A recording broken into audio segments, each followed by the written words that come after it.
toutes et à tous, ici Hélène Elishabi, bienvenue sur ma chaîne. Aujourd'hui je vais faire des petites vidéos pour vous présenter mes nouveaux projets de traveler et de bullet journal et de hand lettering avec tous les accessoires dont je me sers pour embellir mes petites pages. J'avais fait la vidéo déjà hier mais elle était vraiment trop longue, donc du coup je l'ai annulée. Je vais la refaire beaucoup plus simple et je vais la découper en plusieurs parties. Parce que je sais que certaines n'ont pas plus d'une demi-heure pour regarder des vidéos et qu'à force, on ne retient pas les informations principales. Donc on va commencer par la partie Traveler de chez Prima. Je vous l'avais déjà montré. Je vais juste vous montrer comment je m'organise à l'intérieur. Donc en fait, je vous avais déjà montré sa petite couverture dorée. Je vous mettrai le lien sous la vidéo pour vous ramener à la vidéo de présentation de mon traveler.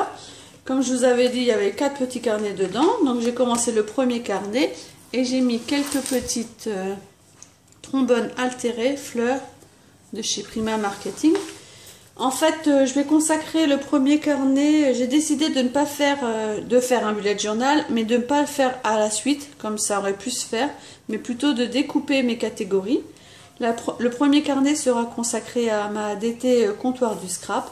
Le deuxième carnet sera consacré à mon scrap perso, mes idées, mes inspirations, des tutos que je pourrais vous proposer. Tout ça, ce sera ici. Dans le troisième carnet, ce sera un carnet consacré aux échanges, les swaps en tout genre avec les copines et tous les cadeaux que je pourrais envoyer par simple amitié ou pour des anniversaires. Et le quatrième carnet sera plus consacré, je pense, aux copines avec un genre de carnet adresse, les goûts, par exemple les dates d'anniversaire des enfants, si on a beaucoup sympathisé, que j'offre aussi plus de choses aux enfants.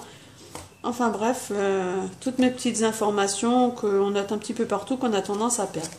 Donc je vais vous montrer le premier carnet. Je me mets dans ce sens-là parce que je ne sais pas du tout s'il va filmer à l'horizontale. Donc j'ai fait une page de garde. Bullet journal d'été comptoir du scrap. Donc avec des petits stickers. Je vous mettrai aussi en barre d'infos le lien où j'ai acheté ces petits stickers. C'est d'une youtubeuse. Je sais plus trop. Je crois que c'est Cœur de Beurre, mais je voudrais pas me tromper. Donc je vous mettrai le lien. Et j'ai fait juste les deux premières pages. La page d'ici, j'ai fait un petit tableau que j'ai trouvé sur Pinterest. Je le trouvais trop joli. C'est une citation. J'aime beaucoup cette citation. Un adulte créatif est un enfant qui a survécu.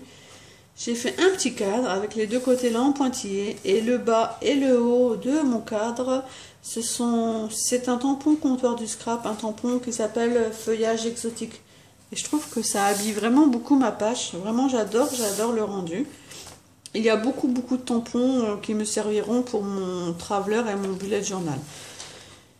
Et là, j'ai commencé en page 1, donc j'ai fait un petit index.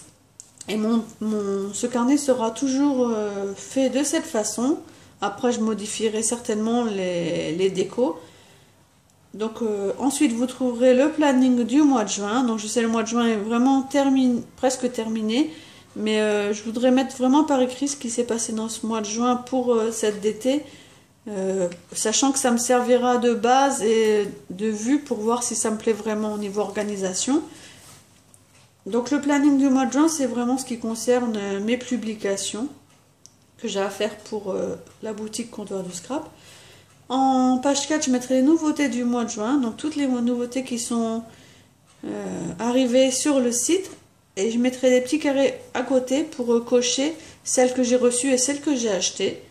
J'avais envie de tamponner tous mes tampons, mais je pense que sur une page, ça ne va pas du tout tenir. Donc je pense que je m'en tiendrai au nom, avec référence sur la boutique, dans quelle catégorie qu'on peut les retrouver.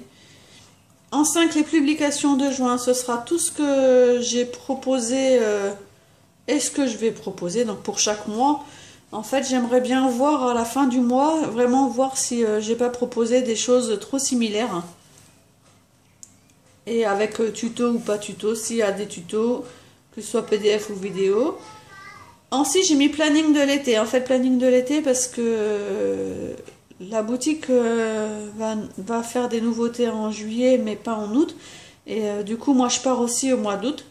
Donc comme ça va me permettre de gérer mon planning, voir ce que j'ai à faire pour quelle date, les nouveautés que je vais recevoir incessamment sous peu, les nouveautés de cet été, que vous découvrirez sur le site le 1er juillet, celles que je vais avoir aussi achetées, et les publications de cet été, donc ça va être mes projets de cet été, et les publications, au fur et à mesure, je pourrai mettre dans les publications, vraiment, si je vous ai proposé ce jour-ci une carte, ou une page, ou un home déco, ou plus quelque chose de bullet journal, ou une audit d'enveloppe, voilà. Donc voilà mon petit carnet, j'espère que ça vous donnera quelques idées. Je pense que je referai vidéo ou photo sur mon profil Facebook pour vous montrer un petit peu les aperçus.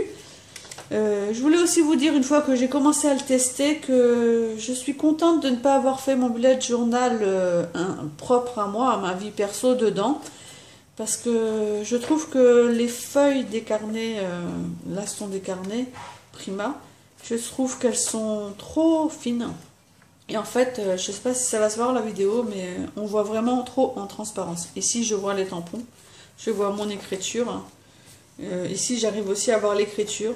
Pourtant, j'écris avec des stylos qui ne transpercent pas à la base. Et le fait qu'il n'y ait pas de ni ligne ni point me gêne vraiment pour écrire. Du coup, je fais tout au crayon papier et avec la règle pour tracer mes lignes virtuelles, quoi, que j'efface après. Donc je trouve que ça donne quand même pas mal de boulot en plus. Et ça fait pas aussi net que je l'aurais voulu. Voilà juste la petite remarque concernant ces petits carnets. Mais je suis contente quand même d'avoir des petits carnets spéciaux pour mon scrap, pour tout répertorier. Parce qu'à la base j'utilise pas mal de cahiers de brouillon. Et vraiment j'en ai un petit peu partout. J'ai des tonnes et des tonnes de carnets dans mon bureau.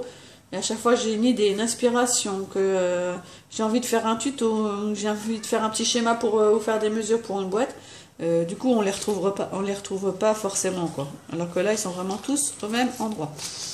Voilà, c'était la vidéo pour l'utilisation de mon Traveler Prima. Je vais couper ici, je vais vous faire une autre vidéo sur le bullet journal et une troisième vidéo sur tous les accessoires que j'utilise. A tout de suite, bye bye.